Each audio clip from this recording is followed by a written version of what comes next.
Sometimes I love Google. Nowadays, when you search a song, it gives you like a behind the music sort of thing. And for this song, Maggie May tells the story of Rod Stewart's first sexual encounter, which happened in 1961 Blue Jazz Festival. Hey, guess we're in for a good time. Hi guys, welcome to Lee Reacts. Hope everyone's having a good day. Trying my best, as always. I'm here. And we are back with Rod Stewart. It has been a while. I think the last thing we did for Rod, was it a Faces thing? I can't remember, man. It's been a few months.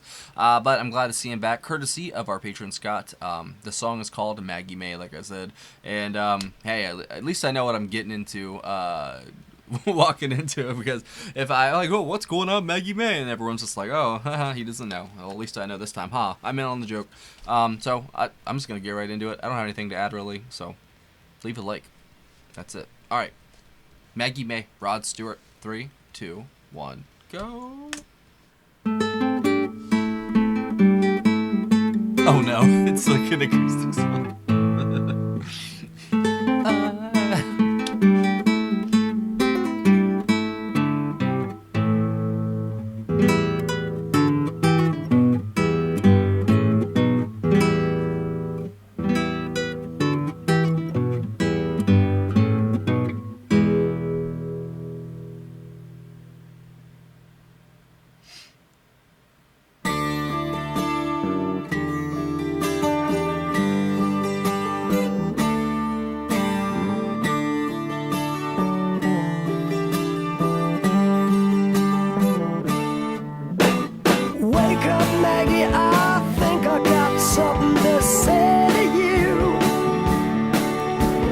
Late September and I really should be back at school. I know I keep you amused, but I feel I'm being used. Oh Maggie, I couldn't have tried anymore. You led me away from home just to save you from being alone. You stole my heart, and that's what really hurts. I could have figured it out. That's funny. The morning sun, when it's in your face, really shows your age. But that don't worry me none. In my eyes, you're everything. All right, Rod, go ahead, bro. I laughed at all of your jokes. My love, you didn't need to coax. Oh, Maggie, I couldn't have 1971 this came out. anymore. You led me away from home just to save you from being alone. You stole my soul, and that's a pain I can do without. All I needed was a friend to lend a guiding hand. Love the drummer, man. But Who you is turned it? into a lover and mother. What a lover, you wore me out. All you did was wreck my bed, and in the morning kick me in the head. Mickey Waller? Oh, Maggie, I couldn't have tried anymore. You led me away from home, 'cause you didn't want to be alone. You stole my heart, I couldn't leave you if I tried.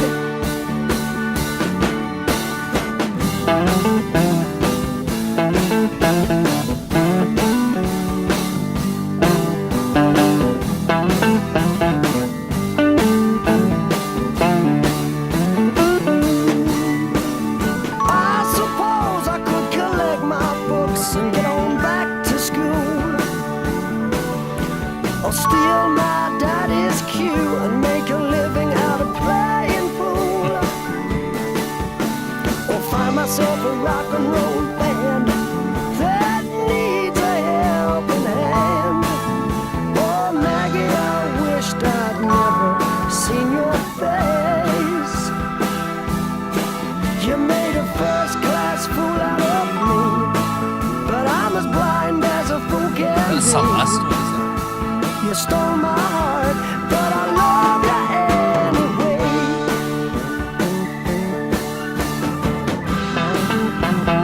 love that guitar.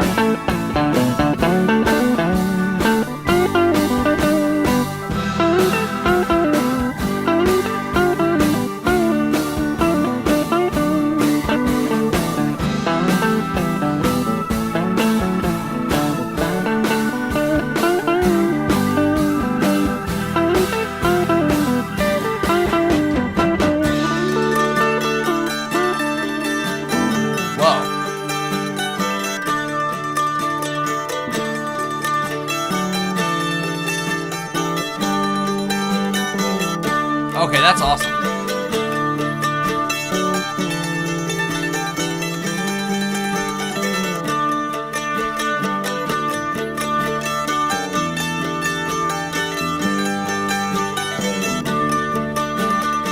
That's funny.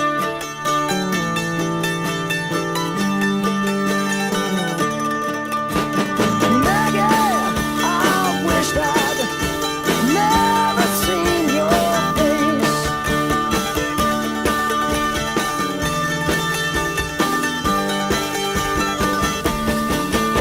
I'll get on back home one of these days. Okay, this totally, yeah.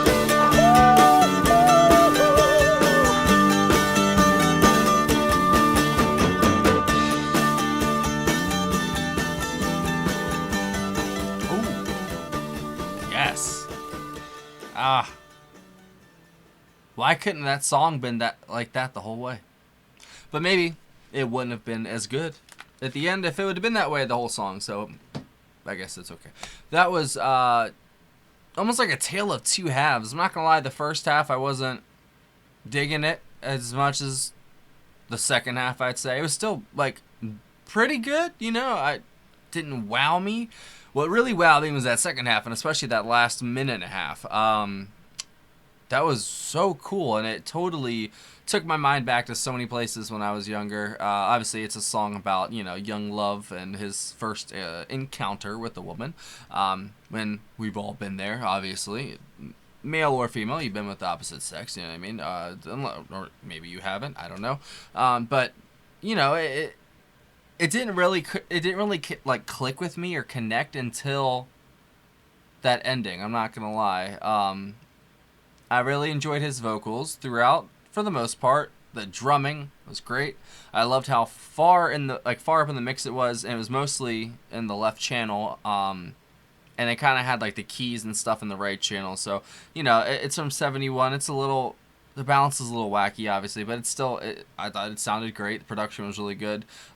There was points where, I don't know if that was like a Celeste or like a xylophone, whatever they were using at the end there to kind of accent some of the stuff. That was a little too loud in the mix, and it kind of overpowered some stuff at the end there. I mean, that's my only gripe technically, I guess. But it's a very evocative song, especially at the end. It definitely does harken back to, I don't know, old times. I'll just say that. And it's funny. Everything happens for a reason. I will die on that hill. I don't care. There was definitely, it's funny, this song came up. I'm just going to say, it's funny, this song came up today of all days. And I didn't know what this song was going into it, and it's been selected for a while. So it's interesting that came up today. Funny. But still, that was really, really good. Let's see who we got. Rod Stewart on lead vocals and acoustic guitar. Ronnie Wood. Oh, Mr. Ronnie Wood's on this? Okay. On guitar, pedal steel guitar, and bass guitar. Martin Quinton on acoustic guitar. Ray Jackson. Oh, he's from Lindisfarne. I know. Okay, we did a song by them on the mandolin as well. Andy Pyle on bass. Oh yeah, with the last song we did was "I Know I'm Losing You." Wasn't that the last one we did? Danny Thompson on the upright bass. Pete Sears on the piano and the Celeste. Okay, Mickey Waller on drums, and that's it. Yeah, it was definitely a lot of different sounds in this song. You know, for the most part, it was very simple rhythmically, but I guess the accents and what they used for everything else, the melody especially, was beautiful and was very complex at points. So the simplicity in the rhythm paired with the complexity in the melody is very interesting combination. And then you've got, you know, Rod telling you basically a story, you know, over top of the music, and It works for most of the parts. Some of the parts in the beginning, like I said, didn't work for me. But honestly, that ending totally made up for whatever parts I might not have liked. That was very, like I said, evocative is the way, I guess the word to describe it. And it brought back so much stuff. That's crazy. Like, my mind can't even really think about the song because it's like wrapped around some other stuff right now. That's so funny. But he did a really good job of a kind of conveying his a story that some people probably you wouldn't want to hear. That's not the first thing I think of to write a song. It's like my first sexual encounter. You know what I'm saying? It probably wouldn't be a good one, to be honest. But you know what I'm saying. But hey, I guess it works, and it's Rod Stewart, so he's gonna do what he wants. And he did a great job, like I said, conveying everything. But I think the ending really was the best part of the song. Musically, it was, like I said, simple at points. For others, it wasn't. A very good combo, but not my favorite song. I'm not gonna lie. But that ending was great, and thank you, Scott, as always. I'm not gonna get into a long diatribe about a long-winded speech about what the song is about for me. That it doesn't seem appropriate, and I don't really want to. So we're just gonna leave it at that. And yeah, that's it. Thank you for watching. If you have any other picks by Rod Stewart or any other stuff he was in you think I'd like, leave it down below. If he's got more stuff like that ending part with that mandolin and the pedal steel and stuff like that, like I would listen to a whole album of stuff sounded like that. And it did sound like Lindisfarne there for a second, almost like that traditional English folk music, really shining through there.